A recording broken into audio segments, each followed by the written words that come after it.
11 महीने बाद आज पाकिस्तान आखिरकार भारत की शर्तों के आगे झुक गया। रूस के ऊफा में प्रधानमंत्री मोदी और नवाज शरीफ की मुलाकात हुई तो दोनों देशों के बीच बातचीत की गाड़ी भी वापस पटरी पर लौटी। पीएम मोदी ने अगले साल पाकिस्तान जाने का नवाज शरीफ का न्योता कबूल कर लिया। मोदी और नवाज शरीफ के बीच ये मुलाकात गर्मजोशी से भरी थी। नवाज बातचीत के कमरे में जैसे ही अंदर आए, पीएम मोदी ने आगे बढ़कर उनसे हाथ मिलाया। इसके बाद 1 घंटे से भी अधिक देरी तक चली मुलाकात में भारत को सबसे बड़ी कामयाबी आतंकवाद के मुद्दे पर मिली।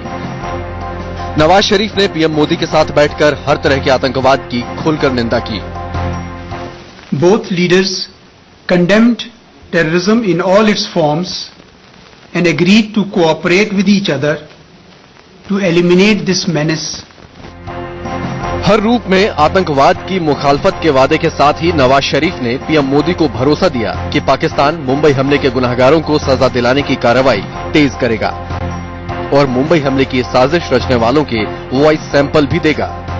Both sides agreed to discuss ways and means to expedite the Mumbai case trial, including additional information like providing voice samples.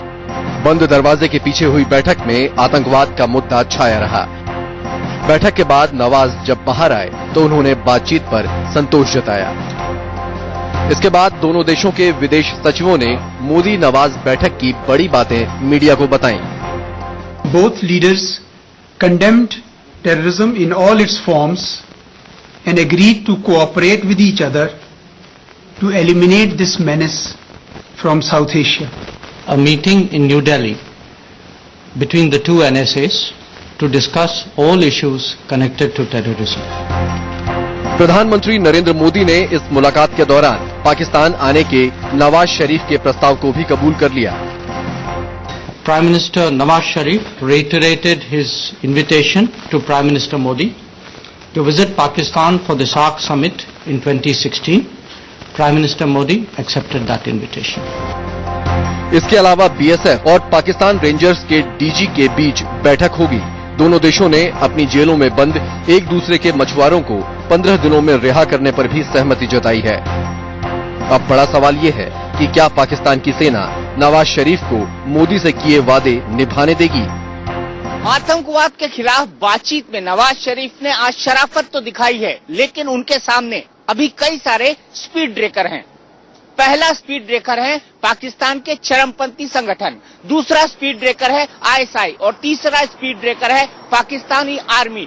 Nawaz Sharif को भारत को दिए अपने वादे को पूरा करने के लिए इन तीनों स्पीड ब्रेकर से गुजरना होगा, तभी दोस्ती की एक गाड़ी पटरी पर दौड़ पाएगी। कैमरामैन अंकुर खंडेलवाल के साथ दीपक चौरसिया, ऊफा, इंडिया न्यूज।